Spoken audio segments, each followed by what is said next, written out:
인베디드 개발자로 월급 말고 돈 버는 방법은 무엇이 있을까요? 외주 받는 실력은요, 정해진 게 없어요. 그냥 받고 문제를 해결해주면 외주를 맡아도 돼요. 그래서 저 같은 경우에도 어떤 외주를 맡으면은 모르겠어요, 어떻게 해결해야 될지. 근데 그냥 공부해서 해결하거든요.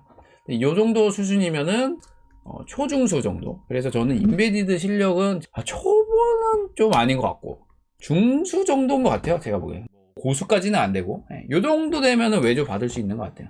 그래서 중수의 기준은 상용 제품 몇 개 만들어 봤고, 좀 생소한 어떤 개발이더라도 하드웨어 개발자하고 이야기하면서 칩에 관해서 데이터 시트 보고 공부해서 오래 걸리더라도 만들 수 있을 정도, 이 정도면 외주 맡아서 해도 될 것 같아요.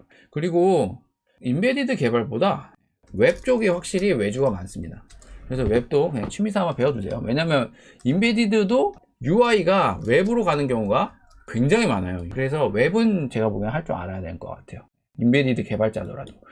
외주 말고 또 뭐 없냐고요? 많죠. 1번 유튜브. 근데 이건 제가 해보는 결과 돈 별로 못 벌어요. 오히려 적자.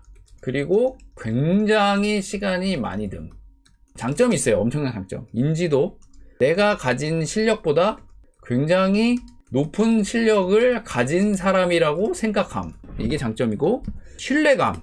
믿어줘요, 사람들이. 이런 장점이 있고요. 또 하나가 가만히 있어도 의뢰가 들어오는 경우가 있음. 이런 게 장점이에요. 편집 스스로 해도 적자나고요? 그렇진 않아요. 편집 스스로 해도 적자는 아닌데, 문제는 15분짜리 영상 만드는데 드는 시간, 진짜 컷 편집만 촬영부터 해서 이렇게 하잖아. 한 7시간 최소한 걸려요. 좀 숙달돼도 5시간. 그러면은 이렇게 해가지고 찍으면요, 한 1000명 보잖아요? 진짜 많이 본 거예요, 처음에. 그럼 얼마 보는지 알아요? 200원? 300원? 뭐 이래요.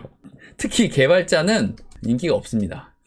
그래서 제가 처음 영상 보면 막 어그로 끄는 거 많이 했다가 부작용이 많이 났거든요. 저 요즘에 어그로 끄는 거 웬만하면 잘 안 하려고 하는데, 하여튼 그래요. 유튜브로 벌 수 있고요. 두 번째, 책을 쓴다. 세 번째, 블로그.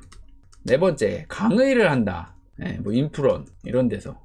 이런 게 있고요. 또 뭐가 있을까요? 오프라인 강의도 돼요.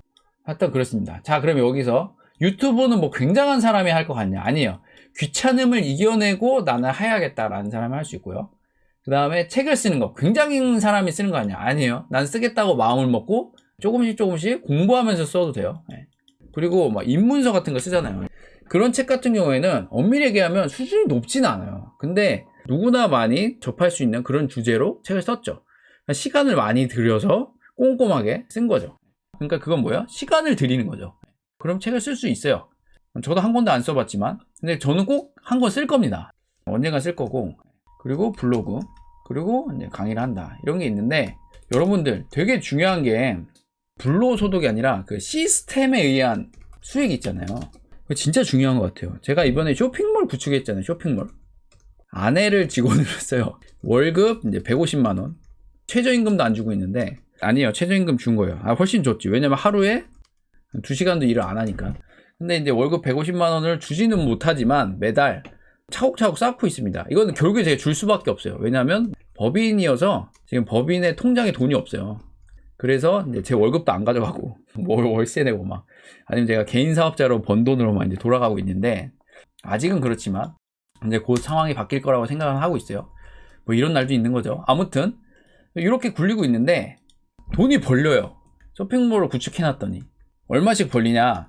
진짜 많이 팔린 날은 하루에 10개가 팔려요.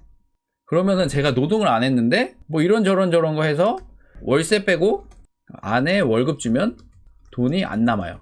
1원도 못 버는데, 그래도 월세는 낼 수 있잖아요. 월세가 100만 원인데 이걸 낼 수 있어. 그리고 아내 월급이 150인데 이걸 줄 수 있어. 이거 못 준다, 이거는. 그래서 하여튼 남는 건 아니지만 한 100만 원 정도가 순수익은 아니에요. 그냥 매출. 제가 드린 돈도 있으니까. 순수익으로 따지면은 한 30만 원 되나? 모르겠어요. 계산을 안 해봤네. 그 정도가 제가 노동을 안 해도 계속 벌리고 있어요. 그러니까 이런 게 하나가 아니라 여러 개라고 생각을 하면, 제가 보기엔 이런 게 몇 개가 더 있다라고 하면 괜찮을 것 같아요. 제가 보면 부수익, 웹페이지 서버 하나 구축해주고 매달 이제 10만 원씩 받고 있어요. 유지관리비. 쇼핑몰 그냥 가만히 있어도 돌아오는 돈 이제 뭐 30만 원이라고 칠게요, 순수익이. 그리고 옛날에 제가 도와줬던 회사가 있어요. 그 회사에서 매달 40만 원씩 주고 있어요. 그러면 제가 노동을 안 해도 월급을 안 받아도 80만 원이 그냥 들어와요, 매달. 요게 중요해요. 근데 이런 시스템을 제가 여러 가지 구축을 해보면서 느낀 결과 정말 구축이 힘들어요. 초반에 진짜 힘들어요. 그러니까 이게 벽을 두드리는 느낌이에요. 그러니까 뭔 말이냐면 예를 들어서 운동을 할 때 한계치에 다다라서 푸시업 하나 하는 게 더 힘들잖아요. 좀 며칠 지나면 거기까지는 쉬워지잖아요. 그런 느낌이에요. 그래서 시스템 구축 자체는 굉장히 힘들어요. 근데 한번 구축을 해놓으면 계속 지가 알아서 돌아가요. 그러면서 약간 불로소득 느낌이 들어요. 근데 그렇지는 않거든요. 사실 엄밀히 따지면 그건 아닌데 시스템 구축을 해두면은 이런 구축 자체는 힘든데 계속 돈이 들어오더라. 그래서 이런 걸 많이 만들어야 돼요. 일단 그렇습니다. 우선 이 정도 얘기하고 넘어갈게요. 그래서 중요한 건 뭐냐면 각오예요. 각오. 하고야 말 거다 라는 각오를 가지고 해야 돼요. 그러면 돼요. 이게 되게 중요한 거예요. 나는 월급 말고 다른 수익을 만들 거야. 반드시 그걸 정하고 해야 돼요. 그러면 돼요. 근데 대부분 안 해요. 거기서의 차이예요.